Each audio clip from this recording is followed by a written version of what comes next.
여러분들과 인사하겠습니다. 그리스도 안에서 사랑합니다. 네, 그래서 사랑합니다. 네, 반갑습니다.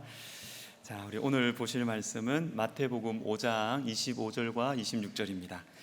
마태복음 5장 25절, 26절입니다. 자, 우리 두 절 말씀을 우리 같이 읽도록 하겠습니다. 25절, 26절 시작. 너를 고발하는 자와 함께 길에 있을 때에 급히 사화하라. 그 고발하는 자가 너를 재판관에게 내어주고 재판관이 옥리에게 내어주고 옥에 가둘까 염려하라. 진실로 내게 이르노니 내가 한 푼이라도 남김이 없이 다 갚기 전에는 결코 거기서 나오지 못하리라. 아멘. 제가 예전에 만난 한 청년이 있는데요, 우리 말씀을 위해서 기도할 때 좀 도움이 되실 것 같아서 굉장히 똑똑했지만 교회를 전혀 다녀보지 않은 자매였습니다. 이 자매가 한동안 교회를 나온 후에 제가 개인적으로 만났는데 저에게 이런 말을 합니다. 목사님, 교회 오니까 정말 이상해요. 지금 여기에 있지도 않는 하나님께 사랑한다고 하고 감사하다고 하고 그분의 말씀을 듣는다고 하고 교회 예배 참 이상한 것 같습니다. 그런데 제가 그 말을 들으면서 예배의 본질을 깨닫게 되었습니다. 교회의 본질 무엇입니까? 하나님 여기 계세요, 여러분. 계시는 하나님께 우리가 찬양하고 그분의 말씀을 듣는 것입니다. 우리 시간 같이 말씀 듣기 전에 기도했으면 좋겠습니다. 하나님, 우리가 종교적인 의식으로 예배드리는 것 그렇게 되지 않게 해주시고 살아계신 우리 하나님께서 이곳에 계시고 성령으로 우리에게 말씀하시고 그래서 내가 그분의 말씀을 들어서 순종하기를 원합니다. 주님, 우리 예배가 그런 예배가 되게 하옵소서. 우리 시간 같이 기도하겠습니다. 하나님 아버지, 살아계셔서 역사하시는 우리 주님, 우리는 참 마음이 미련하여서 참 마음이 간사하여서 매주 반복적으로 드리는 예배 가운데 종교적인 의식으로 하나님께서 살아계시지 않는 것처럼 하나님께서 말씀하지 않으시는 것처럼 그렇게 우리가 예배를 드리고 말씀을 듣습니다. 하나님 아버지, 주님 이곳에 계시는데 살아계신 우리 하나님께서 우리의 사정을 아시고 설교자는 모르고 그냥 주님의 말씀을 해석해서 풀어주는 것뿐이지만 우리 하나님께서는 당신의 말씀에 책임을 지시고 당신의 사랑하는 영혼들에게 다가가셔서 말씀하시고 아들아, 딸아, 내가 너를 알고 있고 너의 문제를 알고 있고 너의 아픔을 알고 있고 그래서 내가 너와 함께하고 너에게 가르쳐주고 싶고 내가 너와 함께 걸어가고 싶다는 것을 말씀하시는 주님, 오 하나님, 오늘 이 한 시간에도 주님의 살아있는 음성을 우리가 듣고 아멘으로 받아들이며 순종하고 바닥을 치고 다시 일어서고 눈물을 닦고 우리가 다시 소망을 노래할 수 있도록 하나님 도와주시옵소서.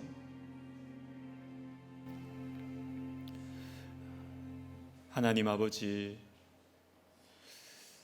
주님, 우리가 무엇이간데 주님 우리 가운데 오셔서 성령으로 말씀으로 우리와 함께 하십니까? 하나님, 오늘 이 말씀을 듣는 시간 가운데 우리의 아픔과 우리의 염려와 두려움을 아시는 주님을 우리가 믿음으로 아멘으로 받게 하여 주시고 하나님 아버지, 그래서 우리 속에 생명의 역사, 소망의 역사가 일어나게 하여 주시옵소서. 하나님, 주님이 주신 사명에 따라서 고향, 친척, 아버지의 집을 떠나 새로운 출발을 하는 귀한 가정 가운데 우리 주님께서 그 유학 생활 중에 무엇보다 주님을 배우게 하여 주시옵소서. 주님 한 분만으로 만족하는 아버지, 주님을 정말 배워서 주님께서 눈치 안 보시고 사용하시는 귀한 가정 되게 하여 주시옵소서. 하나님 아버지, 우리 시온 성가대가 주님 앞에 정성을 다해서 준비하고 찬양했습니다. 하나님, 이 고백이 우리 시온 성가대 그 성가대원들의 진실한 고백이 되게 하셔서 성가대원 안에서 치유와 회복과 능력의 간증들이 많이 풍성해질 수 있도록 주님 도와주시옵소서. 주님 말씀하옵소서. 우리가 듣겠습니다. 순종하겠습니다. 예수님의 이름으로 기도하옵나이다. 아멘. 살인하지 말라는 이 말씀이 가진 이 본래의 의미에 대해서 우리 오늘로 세 번째 우리가 살펴보고 이제 마무리하려고 합니다. 말씀의 저자이신 우리 주 예수님께서는 살인하지 말라는 이 말씀이 몸을 상하게 하는 것만이 아니라 말로 형제에게 노하고 형제를 멸시하면 그것도 살인하는 것이다 라고 말씀하십니다. 이것은 말 자체를 보시는 것이 아니라 이사야 6장, 야고보서 3장에서 우리가 살펴보았듯이 우리의 말은 우리 마음 속에 있는 것이 나오기 때문입니다. 형제를 향하여 말로 분을 내고 형제를 멸시하는 것은 이미 그 사람 마음 속에 형제를 죽이고자 하는 마음이 있다는 것이에요. 그럼에도 불구하고 이 말씀은 우리에게 너무나 엄격하게 느껴집니다. 큰 부담으로 다가옵니다. 하나님께서 우리에게 너무 높은 기준을 제시하신 것 같습니다. 그러나 에베소서 4장 26절과 27절을 보면 우리 하나님의 마음을 알 수가 있습니다. 같이 읽습니다. 시작. 분을 내어도 죄를 짓지 말며 해가 지도록 분을 품지 말고 마귀에게 틈을 주지 말라. 아멘. 자, 여기에 나오는 틈, 이 틈이라는 말은 장소, 위치라는 말인데 여기에서는 기회로 번역하는 것이 좋을 것 같습니다. 여러분, 내 마음 속에 누군가를 향하여 분노를 품고 있으면 그것은 마귀에게 기회를 주는 것입니다. 마귀가 우리 속에 있는 분노를 기회로 삼고 우리에게 장난을 치고 우리 인생에 공격을 가하는 것입니다. 그러니까 예수님께서 우리에게 말로도 형제에게 노하지 말고 형제를 멸시하지 말라 이렇게 하신 것은 우리를 살리기 위해서입니다. 마귀의 장난감이 되지 않도록 하기 위해서인 것이죠. 마귀는 우리를 파멸시키는 것이 마귀의 사명입니다. 우리와 우리 가정을 멸망하게 하는 존재가 마귀예요. 그래서 우리에게 뭐라고 이야기하죠? 자유롭게 분노하라고 합니다. 너 마음 가는 대로 사람을 미워하라고 합니다. 너도 미움을 받지 않았느냐? 너가 먼저 무시를 받지 않았느냐? 갚아주라는 것입니다. 너도 갚아주라. 여러분, 이것은 마귀의 목소리입니다. 망하는 길입니다. 마귀에게 기회를 주는 것이에요. 사랑하는 여러분, 분을 품지 마십시오. 마귀에게 기회를 주지 마십시오. 나도 망하고 주변 사람들도 망하는 것입니다. 우리 주님께서 저와 여러분을 사랑하시기 때문에 말로도 형제에게 노하거나 멸시하지 말라고 말씀하시는 것입니다. 자, 오늘은 이 고발에 대해서 생각해 보겠습니다. 이 고발은 오늘 본문에 나오는 것처럼 재판관 그리고 옥이라는 이 표현에서 알 수 있듯이 문제를 해결하기 위해서 법적인 절차를 밟는 것을 고발이라고 합니다. 다양한 상황들이 있겠지요. 억울하게 고발을 당하는 경우도 있고 상대방이 악한 의도를 가지고 먼저 고발했기 때문에 나도 어쩔 수 없이 고발해야 하는 상황도 벌어질 수 있습니다. 그러나 오늘 본문은 그런 예외적인 상황이 아니라 가장 상식적인 경우의 고발을 설정하고 있습니다.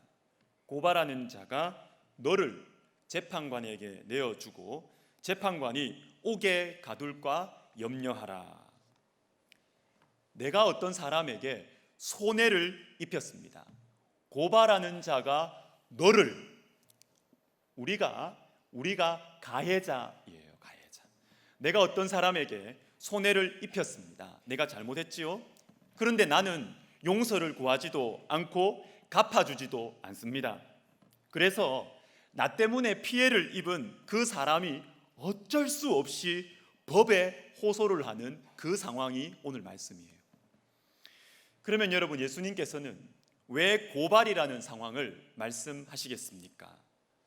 살인하지 말라는 이 말씀에 대해서 두 가지 상황을 예로 들어 설명하시는데, 첫 번째가 지난 주일에 살펴본 예배입니다. 예배. 이어서 나오는 것이 고발이에요. 예배라는 상황을 통해서는, 예배 가장 거룩한 시간 아닙니까? 아무리 악한 사람이라도, 예수님을 안 믿는 사람이라도 예배에 들어오면 옷깃을 여미게 되어 있습니다. 가장 경건하고 거룩한 시간. 그러나 그 예배도 하나님께서 우리에게 말씀하시는, 하나님께서 우리를 겨냥하시며 보고 계시는 그 문제를 예배도 덮을 수가 없다라는 것입니다. 여러분, 야곱을 생각해 보세요. 야곱이 형과 아버지를 속이고 나서 20년 동안 외삼촌 라반 밑에서 고생을 합니다. 안 됐잖아요. 너무 고생을 많이 했지 않습니까? 그러나 야곱이 아무리 고생을 많이 했다고 하더라도 하나님께서 겨냥하고 계시는 야곱의 그 아킬레스건, 그 속이는 기질은 그냥 넘어가지 않으십니다. 그걸로 덮을 수가 없는 것이죠. 다른 종교들이 말하는 것처럼 우리가 여러 가지 공을 들이고 봉사하고 희생하면 내 죄가 사해질 것이다, 내가 천국 갈 것이다. 그것은 기독교 신앙이 아닙니다. 주님의 마음이 아니에요. 우리 주님은 우리를 진정으로 사랑하시기 때문에 우리를 괴롭히는 그 문제, 우리 가정에 있는 아킬레스건, 바로 그 문제를 집중하시고 그것을 고쳐주시기를 원하시는 것입니다. 오늘은 고발이라는 상황을 예로 드시는데, 우리는 지난주에 살펴본 예배와 이 오늘의 고발을 연결시켜서 보실 필요가 있습니다. 예배와 고발. 자, 23절 하반절을 같이 읽겠습니다. 시작. 예물을 제단에 드리다가 생각나거든. 아멘. 생각나거든. 여러분, 하나님께서는 예배를 통해서 말씀을 들으면서 그리고 기도하는 가운데 우리의 잘못을 생각나게 하십니다. 생각나게 하십니다. 생각나게 하신다. 그러면 고발은 무엇일까요? 고발 25절을 보십시오. 너를 고발하는 자와 함께, 그리고 너를 재판관에게 내어주고. 여러분, 예배와 고발의 차이가 무엇일까요? 예배는요, 하나님과 나만 아는 시간입니다. 하나님과 나만 알고 있는 은밀한 시간이 예배입니다. 물론 같이 예배를 드리지만 하나님께서 나에게 말씀하시는 것을 듣는 시간, 하나님과 나만 아는 시간이 예배입니다. 그러면 고발은요? 고발은 나에게 피해를 입은 사람이 이 문제에 들어오게 됩니다. 재판관이 이 문제에 들어오게 되는 것입니다.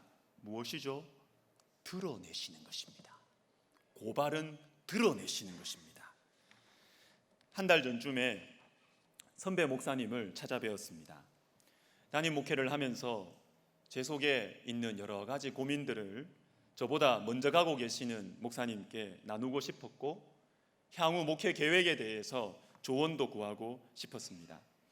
대화를 하면서 목사님께서 저에게 강조해서 말씀하신 내용이 있었는데, 그것은 목회를 하면서 겪는 많은 문제들 중에서 가장 힘든 것은 바로 목회자 나 자신이다라는 것입니다. 사람들과의 관계 쉽지 않습니다. 설교 힘듭니다. 기도와 전도 다 힘들지만 가장 심각하고 위험한 것은 목회자 자신이다라는 것입니다. 그러면서 이분이 한 가지 예를 들어주셨어요. 한 목회자가 죄를 지었습니다. 그것도 심각한 죄를, 그것도 계속해서 그 죄를 지었습니다. 그런데 이런 경우에 하나님께서는 당신의 백성들을 사랑하셔서 그 죄를 생각나게 하세요. 먼저 생각나게 하십니다. 읽는 말씀을 통해서, 자신이 전하는 말씀을 통해서, 그리고 기도할 때 이 자신의 죄를 생각나게 하십니다. 끊으라고, 그만두라고 생각나게 하십니다. 그런데 이분이 안 들어요. 감추고 덮고 계속해서 그 죄를 반복해서 지을 때 우리 하나님께서 어떻게 하시느냐 하면 드러내십니다. 드러내신다는 것입니다. 사랑하는 여러분, 오늘 본문에서 우리는 하나님의 손길, 우리의 잘못을 하나님께서 어떻게 다루시는지를 발견할 수 있습니다. 내가 형제에게 잘못했습니다. 행동으로 또는 말로 깊은 상처를 남겼습니다. 그때 하나님께서 먼저 예배를 사용하세요. 예배 중에 우리의 잘못을 생각나게 하십니다. 내 죄가 생각나게 하시고 때로는 나를 인하여서 아파하고 괴로워하는 그 사람의 얼굴이 생각나게 하십니다. 그런데도 이렇게 생각나게 하시는데도 불구하고 에이 나만 그러나 다들 이렇게 사는데 하면서 넘어가고 덮어버리고 또 덮어버리면 우리 하나님께서 언젠가는 드러내신다라는 것입니다.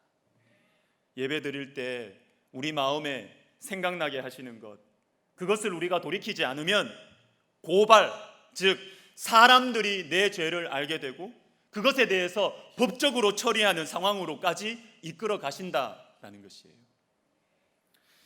죄송하지만 이런 점에서 신앙생활을 오래 하신 분들, 저를 포함한 중직자 가정은 주의하실 필요가 있습니다.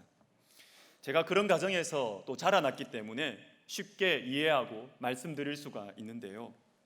어릴 때부터 제가 많이 들은 이야기들 중에, 그리고 집안의 분위기상 제가 본능적으로 알게 된 것이 있었습니다. 그것은 집에서 있었던 이야기는 교회에서 절대로 말하지 말기. 우리 아버지 어머니가 집에서 어떻게 사는지 교회에서는 절대로 말하면 안 돼요. 아버지 어머니가 어떻게 부부싸움 하는지, 그래서 자식인 내가 얼마나 마음이 힘들고 아픈지 교회에서 말하지 말기. 본능적으로 알게 됐어요. 또 오늘 여러분 또 우리 애들한테 막 물어보지 마세요. 너네 아빠 싸우냐? 싸웁니다. 목사도 싸웁니다. 이해를 돕기 위해서 있을 법한 하나의 예를 들어보겠습니다. 아버지가 장로님이신데 교회에서는 천사예요. 그런데 집에서는 엉망이에요. 아내에게 함부로 하고 자식에게 무서운 폭군이고, 아버지의 이런 모습을 교회에서 절대로 말하면 안 됩니다. 말하면 안 됩니다. 이 집안의 비밀이에요. 그러다가 문제는 철없는 막내 아들, 딸이 문제를 일으키죠. 청년부 수련회에 갔는데 그만 예배 가운데 은혜를 받았어요. 은혜를 받아버려가지고 선배에게 이 집안의 비밀을 말하는 것입니다. 친구에게 이 비밀을 말하는 것이에요. 그러다가 여러 성도들이 알게 되고 결국 아버지의 귀에 들어가게 됩니다.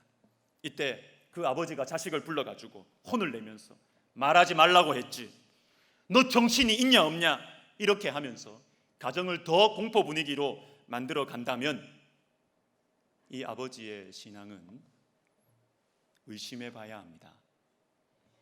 하나님을 인격적으로 만나지 않을 수가 있습니다. 교회의 분위기와 전통과 역사를 잘 아는 분이시지, 그분은 살아계신 하나님을 두려워하는 분이 아닐 가능성이 많습니다. 그러면 여러분, 이러할 때 어떻게 해야 됩니까? 자식이 신중하지 못하고 철없는 것도 맞지만 하나님께서 나의 죄를 드러내신 것이에요. 하나님의 손길이에요. 감춘다고 감춰지는 게 아닙니다. 하나님께서 드러내신 것입니다. 이럴 때는 곧바로 엎드려야 됩니다. 돌이켜야 되는 것이죠. 이 점에서 다윗이 훌륭합니다. 사무엘하 11장에서 다윗이 밧세바를 범하는, 그리고 우리아를 죽이는 엄청난 죄를 짓습니다. 하나님께서 나단 선지자에게 이 사실을 알려주시고 나단 선지자는 다윗에게 와서 이 죄를 드러내줍니다. 이때 다윗이 어떻게 반응합니까? 사무엘하 12장 13절을 같이 읽겠습니다. 시작.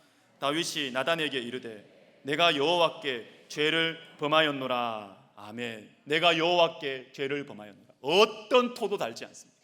어떤 핑계도 하지 않습니다. 누가 이것을 퍼뜨렸냐, 누가 이것을 말했냐 조사하지도 않고 추궁하지도 않습니다. 왕인데도 말이죠. 충분히 그렇게 할 수 있는데도 말미암아 그렇게 할 수 있음에도 불구하고 다윗은 어떤 핑계도 어떤 추궁도 하지 않습니다. 곧바로 엎드립니다. 왜요? 하나님의 손길이거든요. 하나님의 손길을 간파하는 영적인 감각이 다윗에게 살아있는 것이죠. 하나님의 드러내시는 손길입니다. 여러분, 우리 하나님은 예배를 통해서, 말씀을 통해서 우리 마음속에 죄를 생각나게 하십니다. 그럼에도 불구하고 돌이키지 않고 계속 그 죄를 짓고 형제와 자매에게 끼친 아픔을 계속해서 덮을 때 여러분 큰일 나는 수가 있습니다. 하나님께서 드러내세요. 고발의 상황으로, 예배로 돌이키지 않으면 고발의 상황으로 드러내실 수가 있습니다. 사랑하는 여러분, 예배 가운데 어떤 잘못이 생각나십니까? 형제에게 끼친 아픔이 생각나세요? 예배 가운데 돌이키셔야 합니다. 용서를 구해야 합니다. 하나님의 기회예요. 하나님께서 주시는 찬스입니다. 그렇지 않으면 하나님께서 드러내실 것입니다. 사람들이 다 알도록, 사람들이 다 보도록 드러내실 수가 있습니다. 그래서 예배를 진실하게 드리는 것이 참 중요합니다. 우리를 보호해 주거든요. 하나님의 말씀을 듣는 것이 안전장치예요. 그리고 찬스입니다. 내가 큰 수치를 당하기 전에, 내가 큰 멸시를 당하기 전에 오늘 본문에 나온 대로 감옥에 갇히고 한 푼이라도 남김없이 다 갚아야 하는 큰 피해를 내가 입기 전에 우리 하나님께서 예배를 통해서 먼저 말씀해 주시는 것이에요. 예배가 우리를 보호해 줍니다. 더 큰 피해를 입기 전에, 더 큰 수치를 당하기 전에 우리를 보호해 주시는 기회가 바로 예배인 것입니다. 그리고 여러분, 언제 사람들이 고발합니까? 상식적인 상황에 말이죠. 만약에 내가 상처와 손해를 입힌 사람이 있다면 그 사람이 언제 나를 고발할까요? 그 사람이 나보다 힘이 강하다면 고발할까요? 고발 안 합니다. 자기 힘으로 뺏어가면 되는데요. 자기 힘으로 문제를 해결하면 됩니다. 언제 그러면 고발하겠습니까? 나보다 힘이 약한 사람이에요. 힘이 없기 때문에 고발합니다. 내 힘으로는 말을 안 들으니까. 그래서 견디다 못해서 마지막에 취하는 방법이 고발입니다. 재판장에게 갈 수밖에 없는 것이죠. 시편 75편 4절을 같이 읽겠습니다. 시작. 내가 오만한 자들에게 오만하게 행하지 말라 하며 악인들에게 뿔을 들지 말라 하였노니. 아멘. 이 시편 75편에 나오는 이 하나님의 사람은 오만한 자들 때문에 고통을 당하고 있습니다. 악인들 때문에 너무 괴로워요. 이때 우리 하나님께서 이 사람에게 나타나시는데 어떤 모습으로 나타나시는가 하면 7절 말씀을 같이 읽습니다. 시작. 오직 재판장이신 하나님이 이를 낮추시고 저를 높이시느니라. 아멘. 재판장으로 나타났어요. 재판장으로. 오만한 자, 악인들이 나보다 힘이 셉니다. 근데 그 사람들이 괴롭혀요. 내 힘으로 해결할 수 없습니다. 이때 재판장이신 하나님이 나타나시는 것입니다. 힘으로 해결할 수 없는 문제, 너무 아프고 힘든데 말로 안 돼요. 힘도 없어요. 이럴 때 하나님께 나아가는 것입니다. 왜요? 우리 하나님께서 재판장이시기 때문에 그렇습니다. 내가 아픔을 준 사람, 내가 피해를 끼친 사람, 그런데 그 사람이 나보다 약해요. 나보다 약해. 나보다 못났어요. 그래서 나는 그 사람을 무시하죠. 내가 피해를 끼쳤음에도 불구하고 나보다 약하니까 무시합니다. 용서도 구하지 않습니다. 내 잘못이 생각나도 덮어버립니다. 왜요? 나보다 약하니까. 그러나 여러분, 그 사람이 재판장이신 하나님께 나아갈 수 있습니다. 재판장이신 하나님께 그 사람의 호소를 듣고 재판장이신 하나님께서 일어나시면 어떤 일이 벌어질지 모릅니다. 그러나 여러분, 우리 하나님께서는 우리가 잘못했다고 곧바로 드러내시지 않으세요. 여러 번 기회를 주십니다. 말씀을 통해서, 예배를 통해서, 기도 가운데 내 속에서 일어나는 거룩한 찔림을 통해서 우리에게 기회를 주십니다. 그런데 만약 우리가 그 기회를 계속해서 무시하면, 그 기회를 또 덮고 또 덮고 또 덮어버리면 우리 하나님 드러내십니다. 여러분, 말씀이 들리십니까? 말씀이 들리십니까? 생각나는 게 있으세요? 돌이키셔야 합니다. 용서를 구하시기를 바랍니다. 그런데 여러분, 빨리 하셔야 돼요. 오늘 본문은 사화하라, 화해하라, 그것도 어떻게? 급히라는 말이 나옵니다. 급히 화해하라. 그리고 한 푼이라도 남김이 없이 다 갚기 전에는 결코 거기서 나오지 못할 것이라. 형제에게 손해와 아픔을 끼친 것을 덮어두면 내가 엄청난 대가를 치르게 될 것이기 때문에 우리 하나님은 우리에게 급히 해결하라고, 급히 화해하라고 말씀하세요. 사랑하는 여러분, 용서할 시간이 얼마 남지 않았습니다. 예배를 통해서 생각이 나시거든 급히 돌아가서 용서를 구하시기를 바랍니다. 말씀을 마무리하겠습니다. 예배와 고발, 이 예배와 고발을 예로 들어서 설명해 주시는 것은 우리를 향하신 하나님의 사랑이에요. 하나님의 은혜입니다. 사실은 이 살인하지 말라는 이 말씀의 본래 의미는 5장 22절에서 그냥 마무리되어도 아무 문제가 없습니다.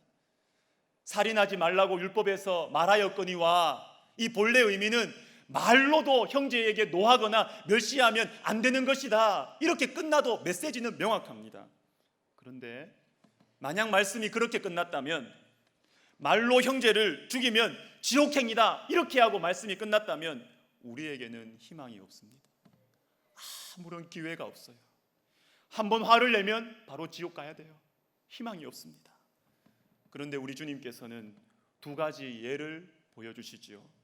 얘야, 예배 드릴 때 내가 너한테 말했지. 내가 예배 드릴 때 너에게 말씀으로 내가 분명히 말했지.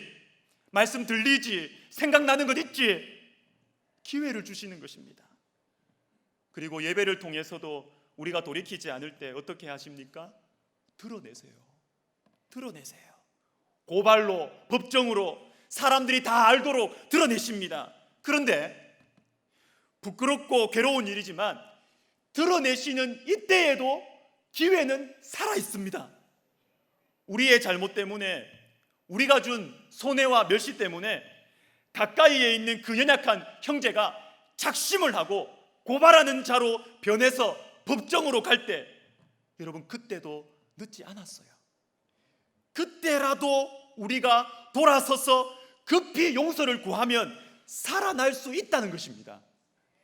사랑하는 여러분, 주님은 오늘도 우리의 마음 문을 두드리고 계십니다. 말씀이 들리십니까? 나에게 맡겨주신 사람들의 마음에 아픔을 준 일들이 오늘 예배를 드리시면서 생각이 나십니까? 돌아서십시오. 주님의 음성에 반응하십시오. 만약 예배를 통해서 돌이키지 않는다면, 예배를 통해서 돌이키지 않는다면 드러내실 겁니다. 하나님과 나 사이에서 아무도 모르게 예배 가운데 해결될 수 있는 문제, 돌이키지 않으면 사람들 앞에, 세상 앞에 드러내실 겁니다. 혹 드러나게 되더라도 여러분, 그때에도 마지막 기회는 남아 있습니다. 다윗처럼 하나님께 마음을 여시고 무릎을 꿇으시기를 바랍니다. 사람들이 알게 되었을 때, 그것이 꼭 법정이 아니더라도 사람들이 알게 되었을 때, 누가 말했어? 집안 문제 교회에서 말하지 말라고 했지. 미련한 것이죠. 영적인 감각이 닫혀버린 것입니다. 그것이 아니고 드러난다면 하나님의 손길이에요. 드러내시는, 우리를 살리시려는 하나님의 손길입니다. 늦지 않았습니다. 그러나 시간이 별로 없습니다. 급히 용서를 구하시기를 바랍니다. 시간이 얼마 남지 않았습니다. 드러내실 때도 돌아서지 않는다면 길은 없습니다. 주님의 사랑으로 권면의 말씀을 드립니다. 문을 두드리시는 주님 앞에 마음을 여십시오. 그리고 돌아서셔서 가까운 형제들과 화해하시기를, 나의 죄에 대해서 용서를 구하고 내가 끼친 손해를 갚아주시기를 주님의 이름으로 부탁드립니다. 아멘. 찬송가 535장 1절과 2절 부르고 기도하겠습니다.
들은 말씀을 생각하면서 우리 같이 기도하면 좋겠습니다.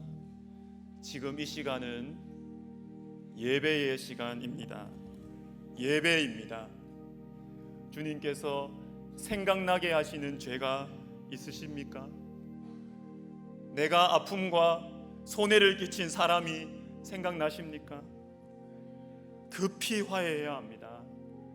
그렇지 않으면, 예배로도 돌이킬 수 없다면 주님은 드러내실 것입니다. 우리를 살려야 되기 때문에, 우리를 고쳐야 되기 때문에 예배로 안 되면 세상에 드러내실 것입니다. 우리 시간 기도할 때, 하나님 아버지, 제가 주님 앞에 제 마음을 열게 하여 주시옵소서. 주님, 어렵습니다. 힘듭니다. 그러나 주님의 말씀에 순종할 수 있도록 주님이여 믿음을 주시옵소서. 기도하겠습니다. 살아계셔서 역사하시는 하나님 아버지, 우리의 이 아픔, 우리의 이 죄악, 하나님 우리의 잘못, 주님 우리를 사랑하시고 사단의 장난감이 되지 않도록, 사단의 타겟이 되지 않도록 하나님 우리를 사랑하셔서 살리시려고 우리에게 예배 가운데 말씀하시고, 하나님 우리를 새롭게 하시고 고치시려고 하나님 우리에게 생각나게 하시고 우리에게 생각나게 하시는데, 하나님 아버지, 우리가 주님의 말씀에 우리의 마음을 엽니다. 하나님 아버지, 참 암담하고 하나님 아버지 두렵고 무섭습니다. 할 수 있을까 자신이 없습니다. 그러나 주님, 우리에게 사랑하는 마음 주시고 우리에게 믿음 주셔서 내가 아픔을 준 영혼, 내가 상처를 준 영혼에게 급히 가서 용서를 구하고 화해할 수 있도록 주님이 드러내시는 손길 이전에 우리가 예배 가운데 주님 앞에 순종할 수 있도록 하나님 도와주시옵소서. 우리 한 번 더 기도하겠습니다. 한 번 더 기도하겠습니다. 오늘 말씀은 단순히 법적인 문제를 말하는 것이 아니에요. 영적인 생활, 영적인 감각을 말하는 것입니다. 여러분, 성도는 영적인 감각이 살아있어야 돼요. 어떤 일이 일어나면 아이고 이거 누구 때문에 일어났다, 아니죠. 주님의 손길을 보셔야 되죠. 주님의 손길을. 우리 시간 기도할 때 하나님 영적인 감각이 살아나게 하여 주시옵소서. 우리의 영적인 감각이 잠들지 않게 해주시고 우리의 영혼이 굳어지지 않게 하여 주시고 하나님의 손길을 향한 영적인 감각이 살아나서 우리가 이 땅을 살아가게 하여 주시옵소서. 기도하겠습니다. 오 하나님 아버지, 하나님 아버지, 주님께서 우리에게 새 생명을 주셔서 영적인 감각이 살아나고 우리가 주님을 떠나 있을 때 다 죽어버렸던 영적인 감각이 우리 주 예수 그리스도를 영접함으로 말미암아 주의 성령께서 우리 가운데 오시고 성령께서 오셔서 죽어있는 모든 영적인 감각들을 살아나게 하시고 예민하게 하셔서 하나님 아버지, 이전에는 우리에게 일어나는 일들을 보면서 사람들을 핑계하고 사람들을 탓하며 아버지 그렇게 우리가 판단하며 살았다면 하나님 이제는 주님의 관점으로 주님이 우리에게 어떤 것을 말씀하시는지 주님의 마음을 생각하는 존귀한 인생이 되었습니다. 하나님 아버지, 간절히 소원합니다. 우리 안에 있는 영적인 감각이 시들지 않도록 주님 도와주시옵소서. 오 하나님 아버지, 영적인 감각이 없이 미련한 자처럼 이 세상에서 살아가지 않게 도와주시고 하나님 아버지, 주님께서 우리에게 허락하시는 이 말씀과 일어나는 여러 가지 환경과 형편들을 통하여서 주님의 음성, 주님의 손길을 발견하고 순종하며 주님 앞에 엎드린 우리 모두가 되게 하여 주시옵소서. 오 하나님 감사합니다. 주님 도와주시옵소서. 예수님의 이름으로 기도드립니다. 아멘. 우리 다 같이 일어나셔서 방금 부른 찬송 3절을 부르시면서 헌금 드리시겠습니다.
하나님 아버지, 일용할 양식 주셔서 감사합니다.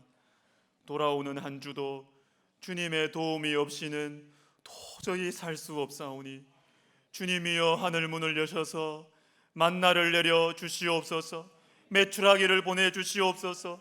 신실하신 은혜를 베풀어 주시옵소서. 그리고 사랑하는 나의 주님, 말씀 주셔서 감사합니다. 말씀을 통해 죄가 생각나게 해주셔서 감사합니다. 주님, 우리가 고개를 돌리지 않도록, 덮어버리지 않도록 우리의 마음을 주장하여 주시옵소서. 우리를 살리시기 위해서 예배를 통해 마음 문을 두드리시는 주님의 손길, 죄를 생각나게 하시는 주님의 손길을 깨닫게 느끼게 하옵소서. 이제는 외면하지 말고, 이제는 덮지 말고 영혼의 의사 되신 우리 주님 앞에 나의 문제, 우리 가정의 문제를 다 내어놓고 기도하게 하옵소서. 병든 육체에 수술이 필요한 것처럼 모든 삶의 성공과 실패, 향방을 결정하는 우리 영혼에도 수술이 필요하오니 주님이여 우리를 고쳐 주시옵소서. 우리를 불쌍히 여기사 성령으로 함께 하시는 주님, 이제 우리는 세상을 향해 나아갑니다. 예배 시간과 달리 하나님이 가깝게 느껴지지 않는 세상 속으로 들어갑니다. 주님이여, 우리의 영적인 감각이 살아나게 하여 주시옵소서. 우리 앞에 벌어지는 일들을 보면서 사람을 보거나 핑계를 대지 말고 주님이시구나, 주님이 오셨구나, 주님이 알고 계셨구나, 이 마음이 들게 하여 주시옵소서. 그래서 심각한 상황, 더 위험한 지경에 이르기 전에 주님 앞에 무릎을 꿇고 마음을 열어 새로운 출발을 하게 하여 주시옵소서. 이제는 우리 주 예수 그리스도의 은혜와 하나님 아버지의 오래 참으시는 사랑과 성령님의 위로교통 역사하심이 말씀을 통해 생각나게 하시는 주님의 손길에 순종하여 말과 행동을 맡겨드리기를 다짐하는 모든 심령들 머리 위에, 그리고 어렵고 힘들고 어두운 시대, 어디에서부터 문제를 풀어야 할지 막막한 영적인 형편 속에서 주님께 소망 두고 새로운 출발을 위한 깃발이 되기를 소원하는 우리 백석학원과 총회 위에 이제로부터 영원토록 함께 있을지어다. 아멘.